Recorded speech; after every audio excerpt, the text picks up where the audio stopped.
Hello guys, আসসালামু আলাইকুম।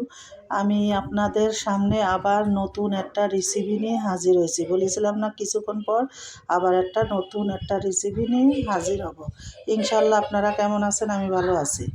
আজকে শুক্রবার, সালাম রইল, সালাম তো দিছি, সরি ভুল হয়ে গেল। তা আপনারা, আমি বড় মাছ রান্না করেছি, এই চিলবার কাপ মাটি আলু দিয়ে এই যে রান্না করেছি, মরিচ ঝাল পেঁয়াজ ভাজিয়ে উঠোয়ে ব্লেন্ডার করে এই যে মাটি আলু দিয়ে চিলবার কাপ মাছ দিয়ে রান্না করেছি। খুব সুন্দর দেখলেই মন চাবে খাইতে।